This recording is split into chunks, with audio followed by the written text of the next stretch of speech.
The day was September 14th, 1989. Me and my friends, Jamie and Oliver, were on our bikes driving away from home. Jamie was my best friend ever since 4th grade. Me and him have always bonded over the most things. Oliver had moved in 2 years ago and was in need of a friend. Jamie and I decided that we needed a third one in our group and invited him to join us. We always liked to drive out to the pond to the old abandoned house. You could always hear creaking noises at the pond at night. Not like frog creaking either, the kind of creaking that happens when you step on a loose wooden plank. The noise always seemed to come from the old abandoned house, but it still sounded like it was coming from all around. The house itself was over 60 years old, but still in good shape. The house was abandoned after the two people who lived there, an 80-year-old man and a 77-year-old woman, went missing. Nobody goes to investigate the house anymore, but that's exactly what me, Jamie, and Oliver were doing. We rode our bikes there at exactly 10:05 p.m., with our parents thinking we were at Jamie's house, and Jamie's parents thinking we were at my house. As soon as we got there, Oliver started to shake and tremble from the pick spot in the interior of the house. We had all brought flashlights, but they didn't help the problem that much. Jamie volunteered to go in first, followed by me and then Oliver.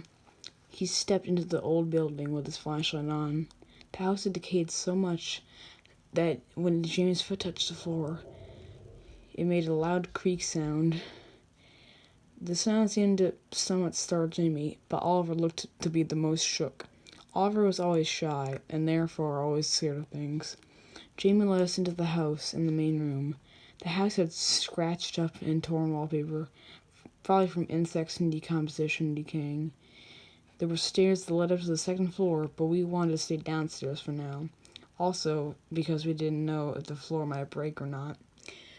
There was a bathroom and a doorway without a door, which led to what seemed to be the dining room. I slowly, but ahead of Jamie, walked towards the bathroom.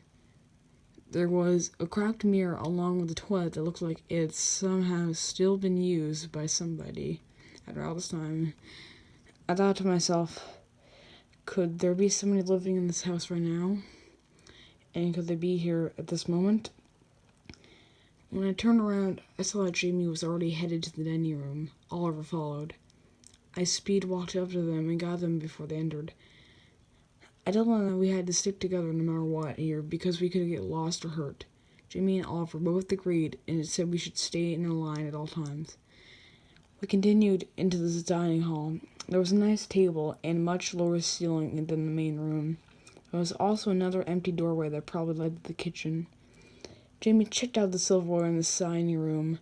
It also looked like it had been very recently cleaned. There was also a big clump of meatloaf sitting on a plate, with another smaller clump of meatloaf on a different plate. Jamie and I looked at each other. Oliver asked, "So, are there people living here?" Neither Jamie or I responded, but all three of us knew what the answer was. I then asked, "So, is anybody going to ask?" Oliver then replied with, "Ask what?" Then I said, "Ask if anybody's here."